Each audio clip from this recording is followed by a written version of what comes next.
এই যে আটা ময়দা সুজি নিয়ে বসে গেছি মুখে মাখার জন্য।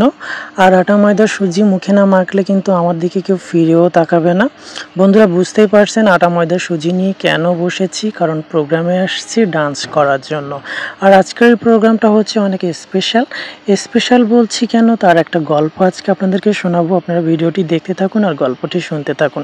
এই যে আপুটাকে দেখছেন, এই আপুর গায়ে হলুদের প্রোগ্রাম ছিল এটি। আর গায়ে হলুদের প্রোগ্রামটিতে আমি গিয়ে দেখি সন্ধ্যায় উনি সুন্দর করে ফুলের গহনা এবং শাড়ি পরে বসে আছেন। আমাকে দেখেই বললেন, ভাইয়া আমাকে একটু সাজিয়ে দেন না প্লিজ। আমি বললাম, আপু আমি তো সাজাতে পারি না, বাট সাজতে পারি।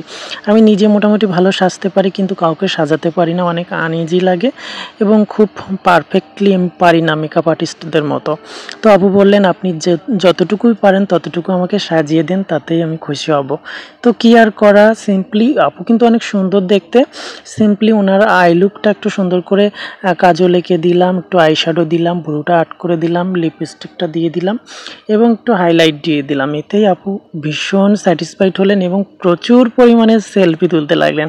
আমি বলছি, আপু আপনি এত সেলফি তুলছেন কেন? আপু বলছে, আমি সেলফি তুলতে ভীষণ ভালোবাসি, আর আপনার মেকআপটা এত সুন্দর হয়েছে যে সেলফি না তুলে পারলাম না। এবং আপনার ভাইয়াকে, মানে তার হবু হাজব্যান্ডকে উনি মেসেঞ্জারে সেন্ড করেছেন পিকগুলো দেখে। ভাইয়া তো ভীষণ ফিদা হয়ে গেছেন। আপু পরে এসে বলছে, ভাইয়া আপনার দোলাভাই তো ভীষণ খুশি হয়েছে পিকগুলো দেখে। তো বলে রাখে, আপু খুলনা শহরে থাকতেন, ওখানে পড়াশোনা করছেন, সেখান থেকে ভাইয়ের সাথে যোগাযোগ দেখাশোনা করে তারা লাভ ম্যারেজ করতে যাচ্ছেন এবং পারিবারিক সম্মতি তো আছে, তা নাহলে এত সুন্দর একটা আয়োজনে বিয়েটা সম্ভব হতো না। আসলে এটাই সুন্দর একটা পরিবেশ, বিয়ের নিজেদের পছন্দ এবং সেটা পরিবারের সম্মতিতেই করা উচিত বলে আমি মনে করি।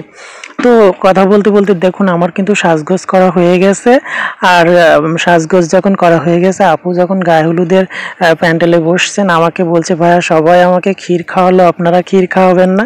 আর আসলে ক্ষীর খাওয়া কালচারের সাথে আমি অতটা পরিচিত না এবং অভিজ্ঞ নয়, আমার কোনো অতীতে এক্সপিরিয়েন্স নাই। তো আমি আবার কুমারেশের সাথে পরামর্শ করলাম কিসে কি করতে হয়।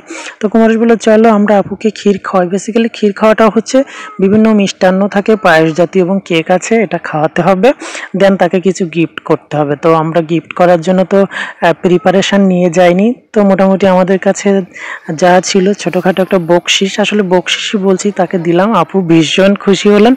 আপু বলছে যে, আপনারা যা ডান্স পারফরমেন্স করবেন আপনাদেরকে তো এই বকশিস আমাকে ফেরত দিতেই হবে।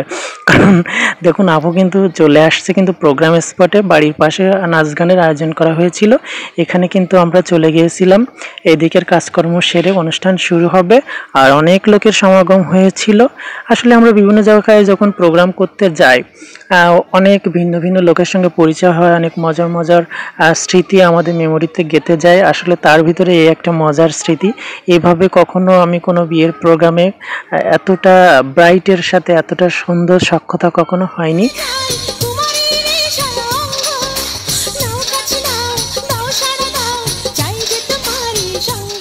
তো গভীর রাত অবধি নাচন কোদন হলো, অতঃপর তারা আমাদেরকে না খাইয়ে ছাড়লেন না। রাত্রে খাওয়া দাওয়া করে সুন্দর এক করে মিষ্টি পান খাইতে খাইতে বাসাতে ফিরবো।